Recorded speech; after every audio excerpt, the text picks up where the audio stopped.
Have you ever noticed how certain people seem to get visibly uncomfortable when you start succeeding? Today, I'm going to reveal the 7 things about your success that make losers incredibly jealous. These are the exact triggers that expose their insecurities and make them feel threatened by your growth. Success isn't just about making money or gaining fame. It's about becoming the best version of yourself. And that's what truly makes mediocre people uncomfortable.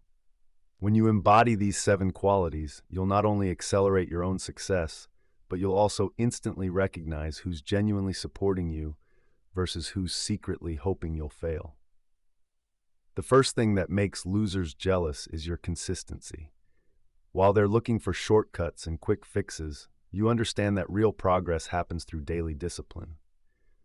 When Kobe Bryant was asked about his success, he famously said, "It's not the hours you put in, it's what you put into those hours." Losers might work hard for a day or a week, but they can't maintain the consistency needed for true excellence.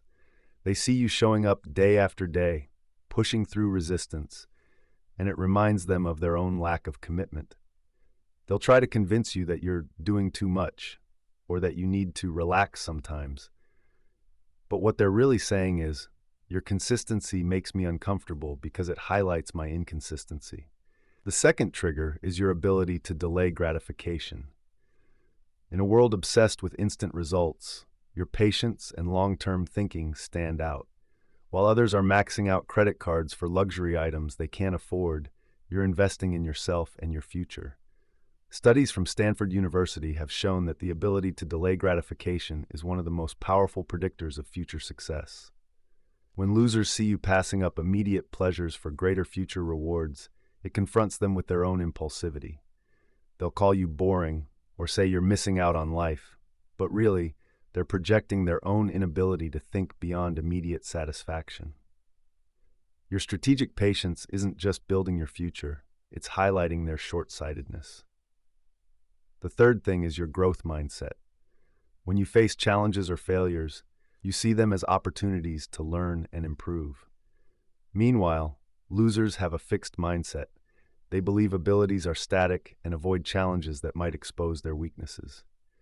According to psychologist Carol Dweck, people with growth mindsets achieve more because they worry less about looking smart and put more energy into learning.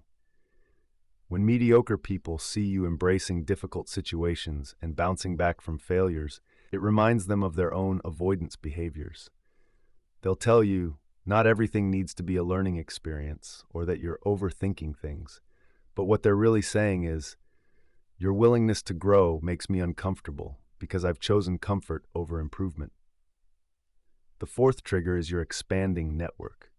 Success leaves clues, and you understand the importance of surrounding yourself with people who inspire and challenge you. You're constantly upgrading your circle, attending events, joining masterminds, and connecting with mentors. Meanwhile, losers stay in their comfort zones with the same people who validate their limiting beliefs. There's a saying that you're the average of the 5 people you spend the most time with. When others see you forming relationships with successful, growth-oriented individuals, it forces them to question their own social choices. They might accuse you of changing or forgetting where you came from, but what they really mean is, your evolving network makes me feel left behind.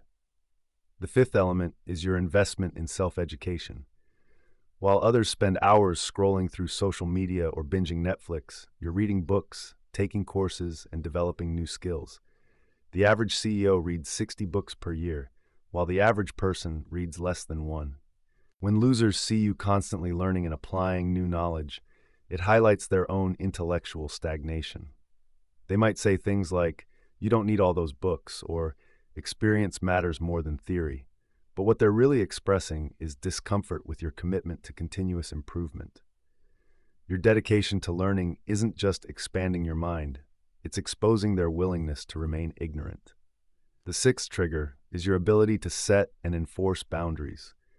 You understand that your time and energy are precious resources, so you're selective about what you commit to and who you allow into your life.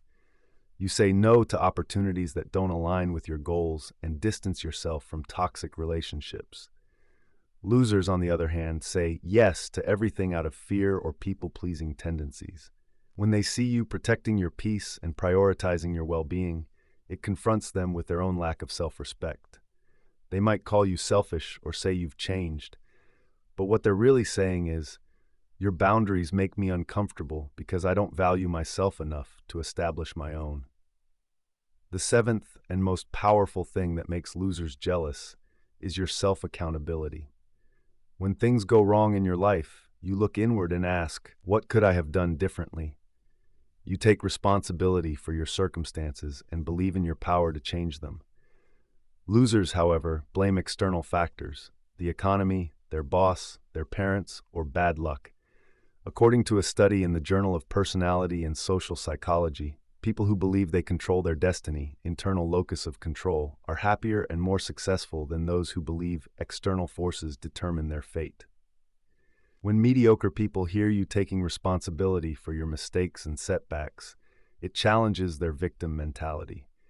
They'll try to convince you that some things are beyond your control or that the system is rigged, but what they're really saying is, your self-accountability makes me uncomfortable because it suggests I'm responsible for my own failures.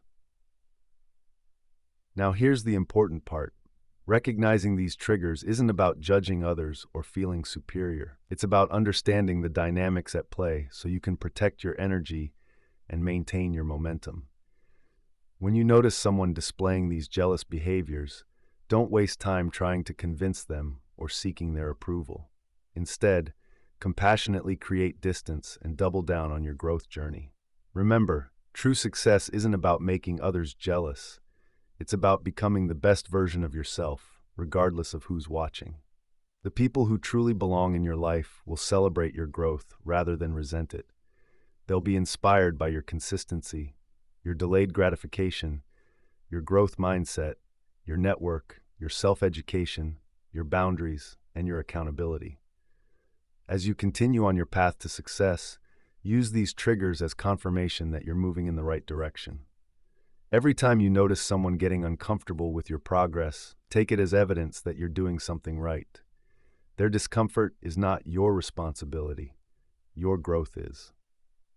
If you found this video helpful, make sure to subscribe for more practical self-improvement tips that will accelerate your success journey.